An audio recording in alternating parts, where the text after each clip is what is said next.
Anak-anakku santri Pondok Ramadan SMA di Nganjuk, marilah kajian pada siang hari ini kita awali dengan berdoa pada Allah Subhanahu wa taala sebagaimana yang kita lakukan di kelas saat sebelum masa corona kemarin. Anak-anakku monggo ditirukan. Bismillahirrahmanirrahim. Asyhadu an la ilaha illallah wa asyhadu anna Muhammadar Rasulullah.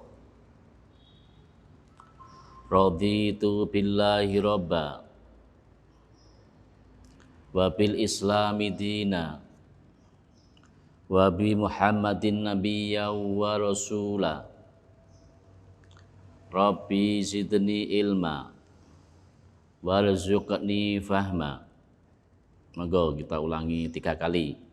Raditu billahi robba wa bil islami dina wa bi Muhammadin nabiyya wa rasula. Rabbi zidni ilma warzuqni fahma. Raditu billahi robba wa bil islami dina wa bi Muhammadin nabiyya wa rasula. Rabbi zidni ilma warzuqni fahma. Subhanaka la ilma lana illa ma 'allamtana innaka antal alimul hakim. Monggo. Subhanaka la ilma lana illa ma 'allamtana innaka antal halimul hakim. Subhanaka la ilma lana illa ma 'allamtana innaka antal alimul hakim. Raditu billahi robba. Saya ridho billahi kepada Allah Rabban sebagai Tuhan. Wabil islami dan agama Islam. Dinan sebagai agama. Wabi Muhammadin dan Nabi Muhammad. Nabiyan sebagai nabi, warsulan sebagai rasul Allah. Rabbi, ya Tuhanku, zidni tambahkanlah ilman ilmu, warzuqni dan berilah fahman pemahaman. Amin ya rabbal alamin. Anak sekalian, marilah kita kupas materi akidah pada hari ini. Assalamualaikum warahmatullahi wabarakatuh. Alhamdulillahirabbil alamin wa bihi nasta'in ala umuri dunya waddin. Wassalatu wassalamu ala sayyidil mursalin wa ala alihi wa sahbihi ajmain. La haula wala quwata illa billahil aliyil azim. Rabbi shrah li sadri wa yassir li amri wahlul 'uqdatam min lisani yafqahu qawli.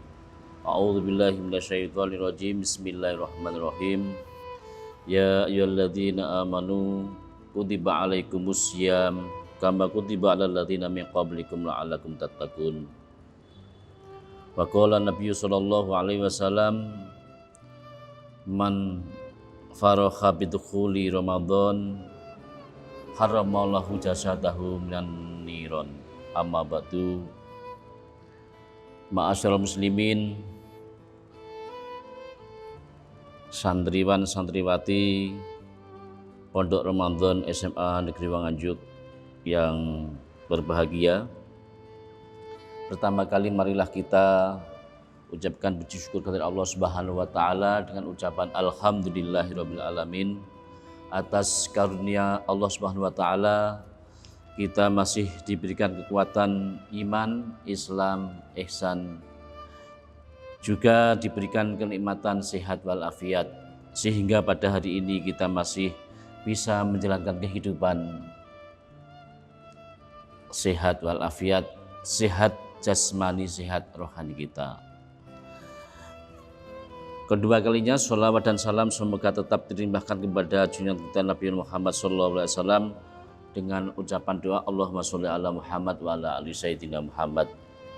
Mudah-mudahan dengan sholawat ini nanti kita di akhirat diberikan syafaatul utsma, pertolongan yang istimewa di hadapan Allah Subhanahu wa taala, yaitu pada hari akhirat nanti. Amin amin ya rabbal alamin. Ma'asyiral muslimin, peserta kajian Ramadan pada hari ini. Saat ini saya akan menyampaikan satu materi yang berkaitan dengan akidah Islam, yaitu pokok-pokok keimanan dalam ajaran agama Islam. Perlu diketahui bahwa pokok-pokok ajaran agama Islam itu ada 3, yaitu 1 iman, 2 Islam, 3 ihsan. Atau boleh dikatakan bahwa rukun agama Islam itu ada 3, yaitu iman, Islam, ihsan. Hal ini pernah disampaikan oleh Rasulullah SAW atas bimbingan Malaikat Jibril. Malaikat Jibril datang kepada Nabi Muhammad, yaitu dalam bentuk manusia biasa. Suatu saat Rasulullah didatangi seorang laki-laki yang hadis ini terkenal dengan namanya hadis Jibril. Ma'asyiral muslimin, peserta kajian Ramadan yang berbahagia, baik kelas 10 maupun kelas 11, rahimakumullah. Namun sebelumnya saya sampaikan 3 hadis ini. Perlu diingat bahwa hari ini kita sudah memasuki bulan Ramadan. Perlu kita ingatkan sebuah sabda firman Allah Subhanahu wa taala yang kami sampaikan tadi, yaitu a'udzubillahi minasyaitonirrajim, ya ayyuhalladzina amanu kutiba alaikumusiyam kama kutiba alal ladzina min qablikum la'allakum tattaqun. Al-Baqarah ayat 193. Ya ayyuhalladzina amanu, hai orang yang beriman, kutiba alaikumusiyam, kutiba diwajibkan atas kamu semuanya untuk berpuasa, yaitu la'allakum tattaqun, agar kamu bertakwa. Panggilan puasa yaitu didasarkan dengan panggilan orang yang beriman. Ya ayyuhalladzina amanu, hai orang yang beriman. Artinya bahwa kekuatan puasa itu diawali, didasari dengan iman kepada Allah Subhanahu wa taala. Allah sangat adil, sangat bijaksana ketika memanggil orang yang mau berpuasa. Tidak dipanggil orang yang kuat, tidak dipanggil orang yang tampan, tidak dipanggil kepada orang-orang yang hebat, pintar, tapi hanya iman saja.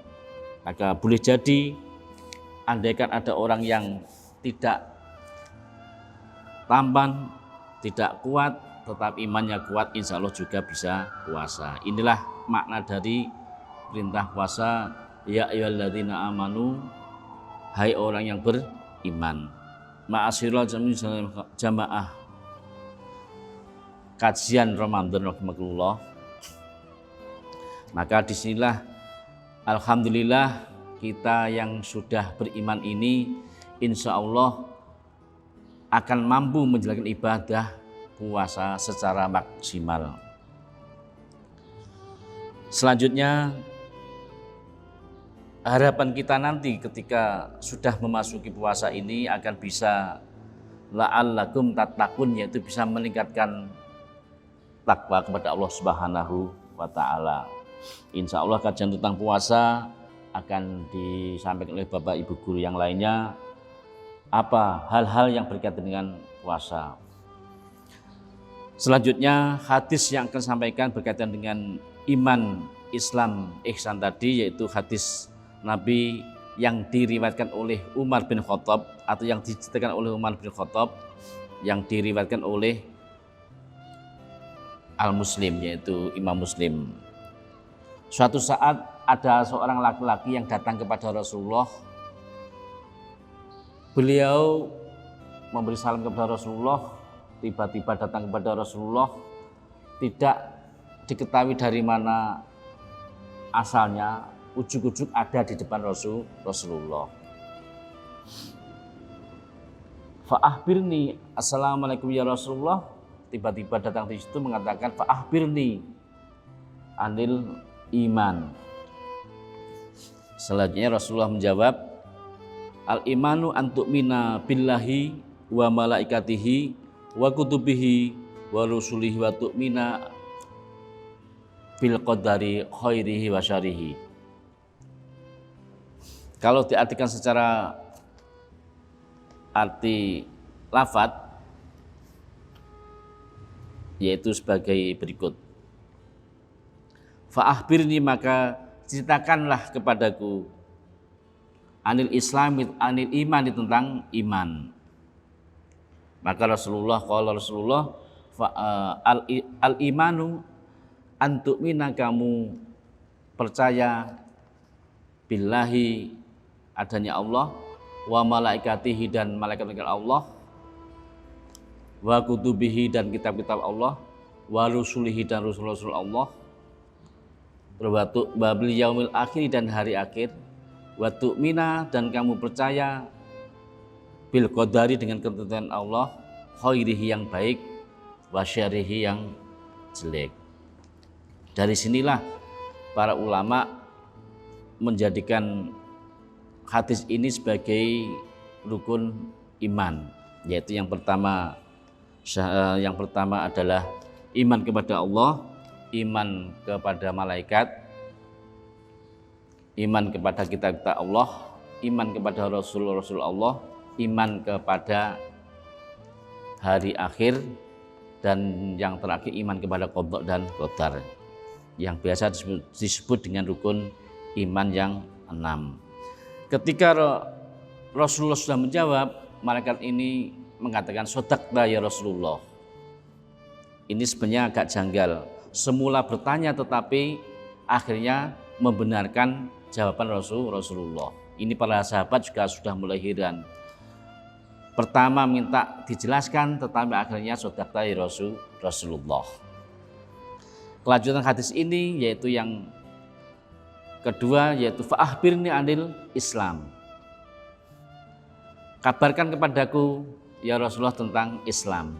Jawabnya Rasulullah, fa'ahbirni anil Islam. Al-Islamu antashhada alla ilaha illallah wa anna Muhammadar Rasulullah wa iqamis shalah wa tuqimas shalah wa tu'tiyaz zakah wa tahujjal baita man istata ilaihi sabila.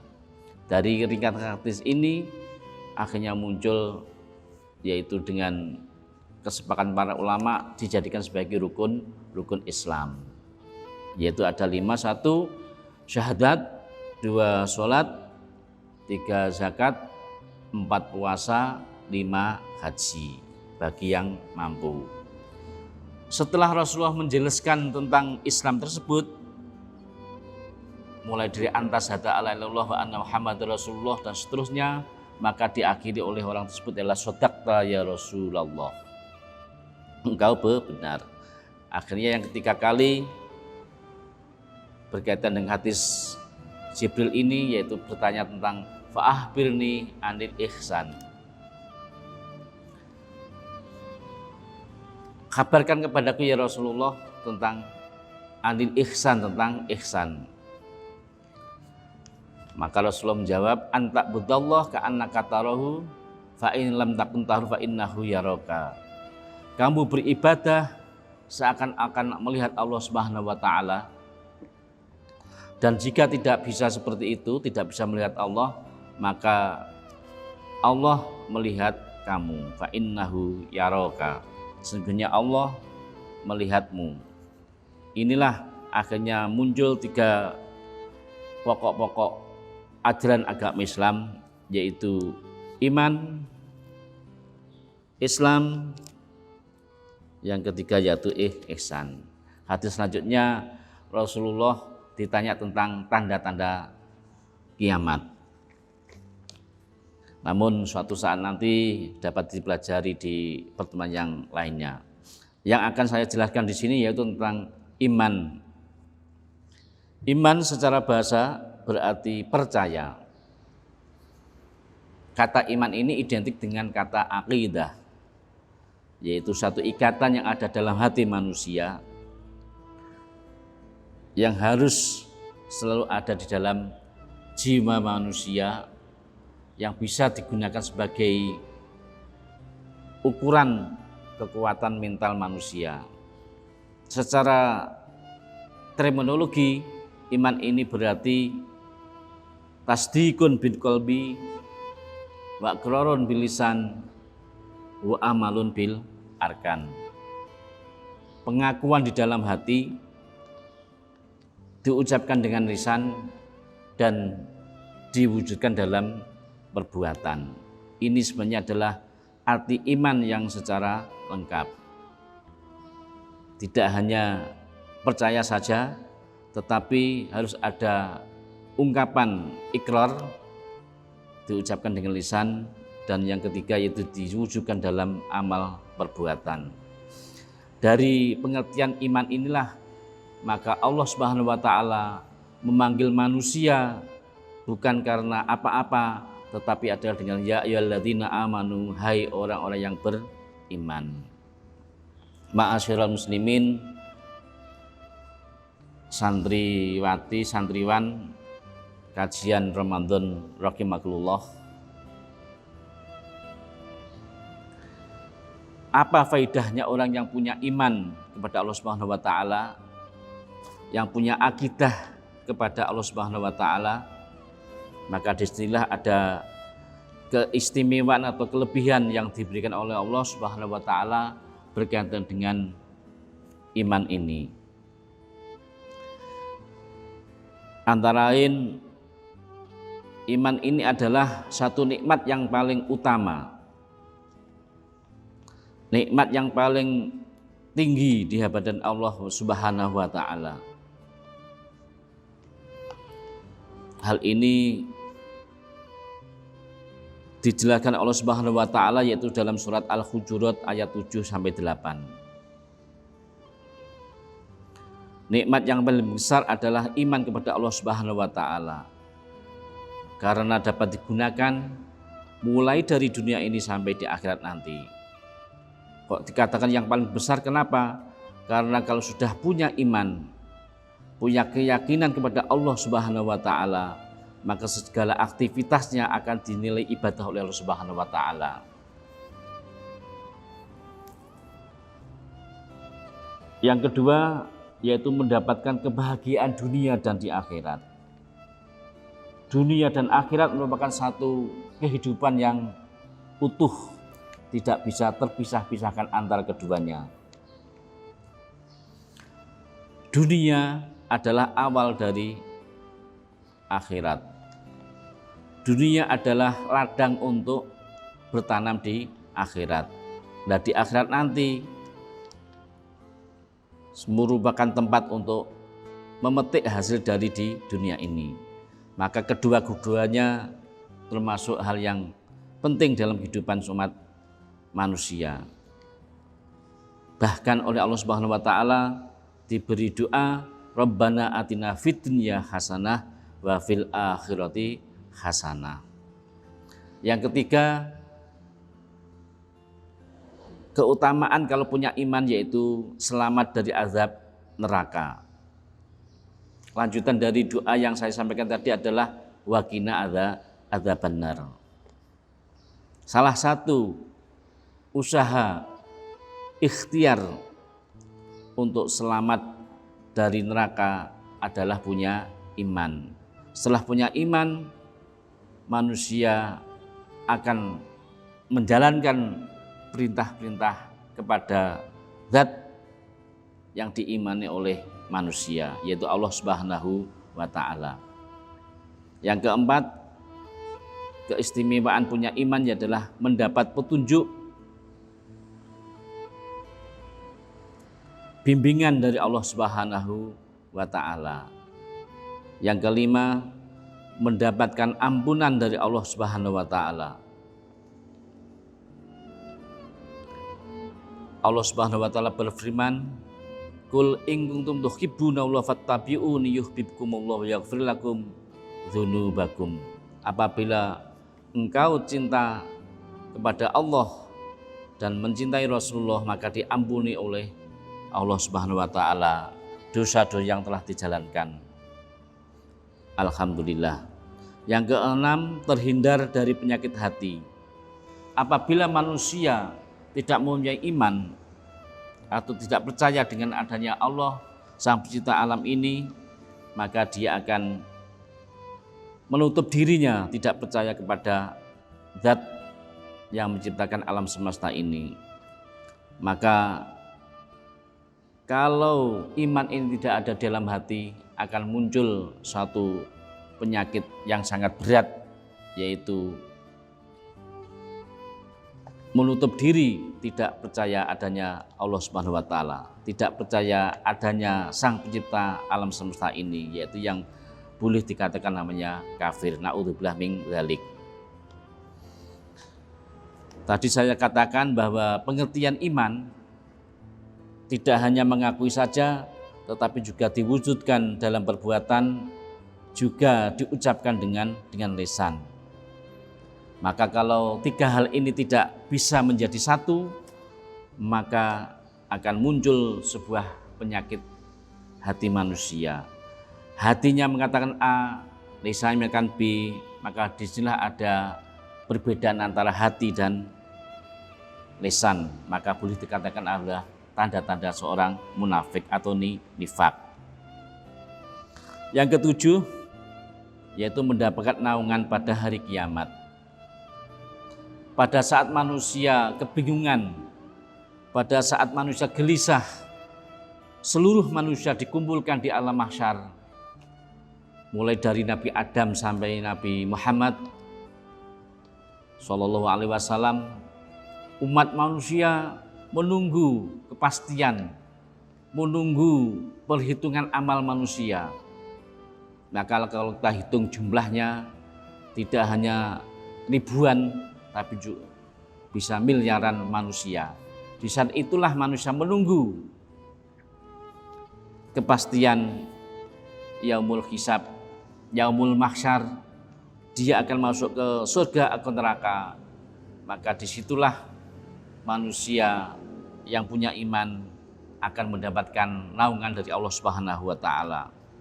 Naungan di situ bisa jadi berupa payung otomatis, bisa berupa tempat yang teduh, bisa merupakan apa saja yang bisa menaungi, yang mana saat itu manusia semuanya kebingungan untuk menunggu yaumul hisab atau kepastian dari Allah Subhanahu wa taala.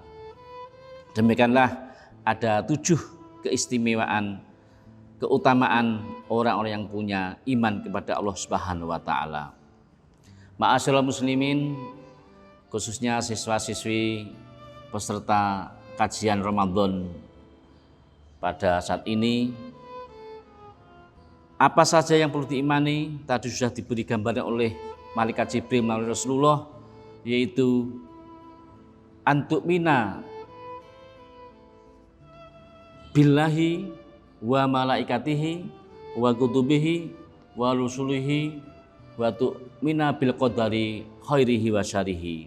Jadi kalau boleh saya katakan pokok-pokok keimanan, pokok keyakinan umat manusia yaitu ada 6, yaitu iman kepada Allah Subhanahu wa taala.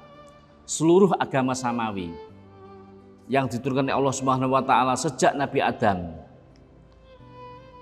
Nabi Musa, Nabi Dawud, Nabi Isa, Nabi Muhammad, semuanya ada termasuk agama samawi, pasti akan mengajarkan tentang keberadaan Allah Subhanahu wa taala, Sang Pencipta alam semesta. Yaitu yang pertama, pokok-pokok keimanan adalah iman kepada Allah Subhanahu wa taala. Yang kedua, agama samawi mulai dari Nabi Adam sampai Nabi Muhammad juga pasti mengajarkan tentang malaikat-malaikat Allah Subhanahu wa taala. Maka yang kedua di sini pokok-pokok keimanan dalam ajaran agama Islam yaitu yang kedua adalah iman kepada malaikat. Yang ketiga, pokok-pokok keimanan yaitu iman kepada kitab-kitab Allah. Antu'mina billahi wa malaikati wa kutubihi, yaitu iman kepada kitab-kitab Allah. Yang keempat, oleh karena sasaran dakwah yang diajarkan oleh Allah SWT manusia, maka Allah pun juga akan telah menurunkan atau mengutus para rasul yang berupa manusia biasa, yaitu yang kita yakini iman kepada rasul ini adalah ada 25, yaitu Nabi Adam sampai Nabi Muhammad SAW. Yang perlu diimani lagi adalah pokok-pokok keimanan. Yang kelima adalah iman kepada hari akhir. Seluruh agama samawi yang dibawa oleh para nabi pasti mengajarkan tentang ada kehidupan setelah kehidupan dunia ini, yaitu yang dikatakan yaumul akhirah, yaumul akhir. Yaumul akhir ini diawali dengan kematian seseorang, yaitu yang dinamakan adalah kiamat sughra, kematiannya per orang setiap manusia. Yang keenam, pokok-pokok keimanan adalah adanya qadha dan qadar Allah Subhanahu wa taala. Iman kepada qadha dan qadar sebagian orang menganggap itu tidak ada, na'udzubillah min dzalik. Ahlussunnah wal Jamaah mengajarkan bahwa rukun yang 6 ini adalah pokok-pokok yang ada, harus yang ada di dalam keyakinan umat Islam ala ahli sunnah wal jamaah. Ahli sunnah adalah orang-orang yang berpegang teguh kepada sunnah Rasulullah wal jamaah dan para sahabat, para ulama yang telah diajari oleh Rasulullah Shallallahu Alaihi Wasallam. Iman kepada qadha dan qadar ini merupakan bentuk rencana Allah dan kepastian Allah Subhanahu wa taala. Allah punya qadha, punya iradat, juga punya takdir kepada manusia, qadrat Allah Subhanahu wa taala. Apakah qadha qadar ini bisa dirubah oleh Allah? Tentunya Allah berhak untuk mengubahnya.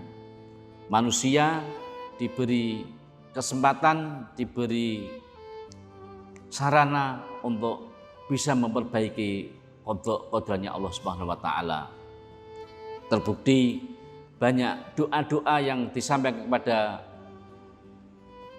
Rasulullah yang diajarkan kepada umat manusia dalam rangka untuk memperbaiki qadha-qadarnya Allah Subhanahu wa taala.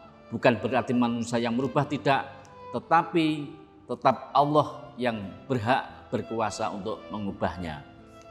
Namun manusia boleh mengajukan proposal untuk mengubahnya, mengajukan doa kepada Allah Subhanahu wa taala. Contoh kecil tentang qadha Allah ini bisa dihindarkan atau bisa diajukan untuk mengubahnya. Allah Subhanahu wa taala memberikan ajaran untuk membaca doa setiap hari. Wasta'inu bis-sabri was-shalah, dan minta tolonglah kepada Allah dengan sabar dan sholat. Sholat boleh dikatakan sebagai doa secara khusus untuk berdoa kepada Allah Subhanahu wa taala. Karena di dalam sholat tersebut ada sebuah ucapan qauliyah, yaitu ihdinas shiratal mustaqim, yaitu minta petunjuk, diberikan jalan yang lurus kepada Allah Subhanahu wa taala. Dan bacaan itu tidak boleh ditinggalkan ketika menjalankan sholat. Tetapi Allah juga sudah sangat bijaksana. Jalannya siapa? Bukan jalannya Allah, bukan, tetapi jalannya orang-orang yang diberi hidayah oleh Allah Subhanahu wa taala. Shiratal ladzina an'amta 'alaihim ghairil maghdubi 'alaihim waladdallin. Amin. Itu sebenarnya adalah doa untuk memperbaiki kehidupan seperti jalannya orang-orang yang diberi nikmat. Shiratal ladzina an'amta 'alaihim ghairil maghdubi, bukan jalannya orang yang dibenci oleh Allah Subhanahu wa taala atau jalan yang tersesat yang dijalankan oleh umat-umat sebelum Nabi Muhammad SAW. Itu salah satu bentuk doa yang sering diungkapkan dalam sholat. Ma'asyiral muslimin, khususnya peserta kajian Ramadan SMA Negeri Nganjuk yang berbahagia,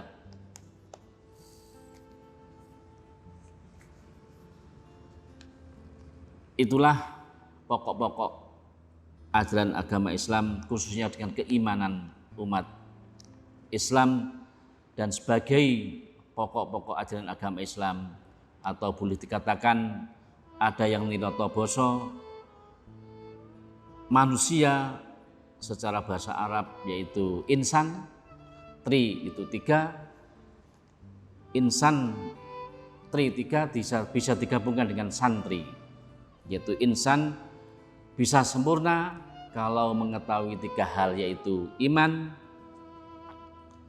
Islam, ihsan. Iman ada 6 pokok-pokoknya, Islam ada 5 hal pokok-pokoknya atau rukun Islam, dan ihsan anta budallah ka annaka tahru fa innahu taraka fa innahu yaraka. Saya ulang lagi, anta budallah ka annaka tarahu fa innahu fa illam yastati fa innahu yaraka. Anta budallah, kamu beribadah seakan-akan melihat Allah Subhanahu wa taala. Fa illam takun tarahu, apabila kamu tidak bisa melihat Allah, maka fa innahu yaraka, seakan-akan Allah melihat kita. Dalam praktek kehidupan sehari-hari, kata ihsan ini bisa identik dengan akhlak. Akhlak yaitu apa? Budi pekerti. Jadi boleh saya sampaikan pada hari ini, berkaitan akidah Islam, seorang manusia harus punya ikatan batin, keteguhan hati, yaitu ada 6 hal yang pokok: iman kepada Allah, iman kepada malaikat Allah, iman kepada kitab-kitab Allah, iman kepada rasul-rasul Allah, iman kepada hari akhir, yang terakhir itu iman kepada qadha dan qadarnya Allah Subhanahu wa taala. Anak sekalian, peserta kajian Ramadan, kebetulan pada tahun ini suasananya diliputi dengan wabah corona COVID-19. Kaitannya dengan qadha qadarnya Allah, ini pun juga termasuk sudah qadha-nya Allah Subhanahu wa taala. Karena segala sesuatu yang terjadi di dunia ini adalah tidak lepas dari catatan di Lauh Mahfudz-nya Allah Subhanahu wa taala. Apa yang sudah terjadi inilah wujud dari qadha-nya Allah, yaitu yang menetap takdir Allah Subhanahu wa taala. Umat Islam, anak sekalian, oleh Allah juga diberikan satu kesempatan berdoa kepada Allah agar kita terhindar dari mara bahaya yang ada di dunia ini. Kiai Hasyim Asy'ari, pendiri NU, pernah memberikan ijazah berkaitan dengan wabah di suatu negara.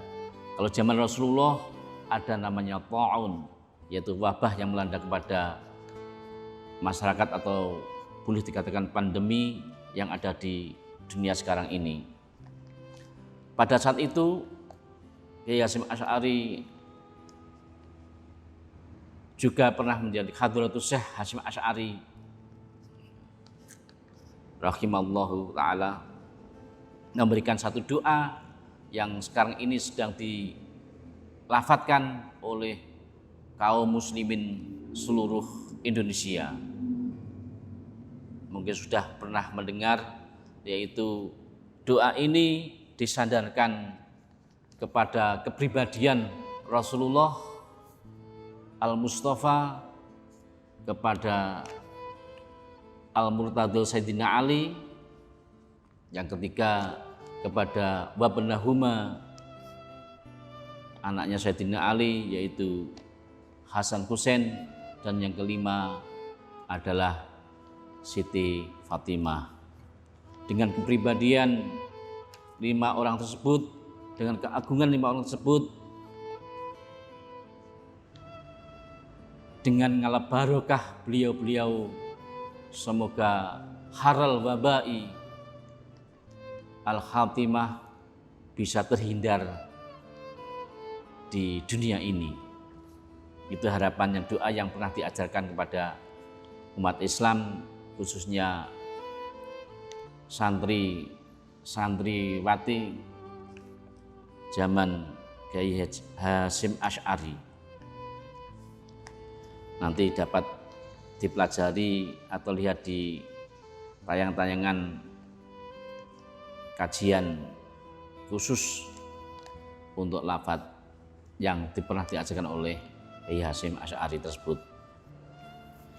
Ma'asyiral muslimin, jamaah kajian Ramadan rahimakumullah. Qadha qadar Allah Subhanahu wa taala tidak ada yang tahu kecuali kalau sudah menjadi takdir Allah Subhanahu wa taala.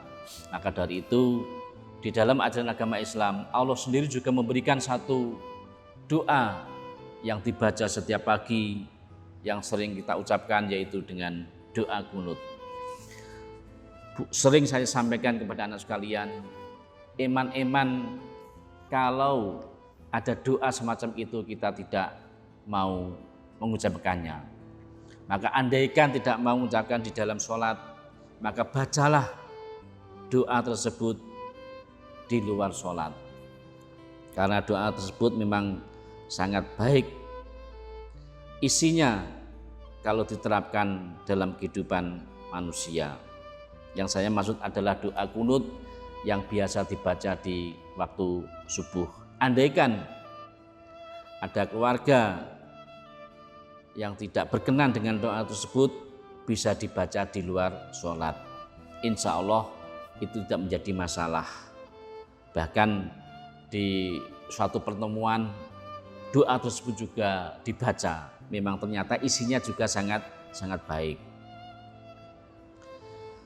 Kaitannya dengan qadha qadar ini, di doa tersebut memang erat kaitannya, yaitu terutama pada saat membaca wakina syarra ma qadait, wakina dan jagalah syarra ma qadait, qadha yang buruk terhadap kita semuanya. Artinya kita minta dihindarkan kepada wakina syarra ma qadait, qadha Allah Subhanahu wa taala yang sudah direncanakan oleh Allah dalam bentuk yang tidak baik. Maka dari itu, pesan saya pada bulan Ramadan ini, perbanyak minta perlindungan kepada Allah Subhanahu wa taala, termasuk minta ridho Allah Subhanahu wa taala dan minta dilindungi dari kemarahan Allah Subhanahu wa taala yang terkenal dengan doa menjemput Lailatul Qadar.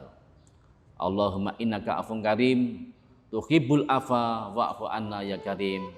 Allahumma inna nas'aluka ridhoka wal jannata wa na'udzubika min syaqatika wan nar. Saya ulangi, Allahumma innaka afun karim tuhibbul afa fa'fu anna ya karim. Allahumma inna nas'aluka ridhoka wal jannata wa na'udzubika min syaqatika wan nar. Allahumma ya Allah, inna nas'aluka, sesungguhnya kami minta kepadamu ridhoka, ridhomu, wa na'udzubika, dan minta perlindungan min sakhotikan wanar, dari kemarahanmu, atau wong Jawa ngarani dari bendumu. Maka disinilah perlu kita baca sebanyak-banyak mungkin pada saat mengisi kegiatan bulan Ramadan 1441 ini. Ma'asyiral muslimin, jamaah kajian Ramadan yang saya hormati, yang saya kasih, demikianlah sekelumit tentang pokok-pokok akidah Islam yang dapat saya sampaikan. Kurang lebihnya saya mohon maaf yang sebesar-besarnya. Wal afu minkum, astaghfirullahaladzim, innallaha ghafurur rahim. Billahi taufiq wal hidayah. Wassalamualaikum warahmatullahi wabarakatuh.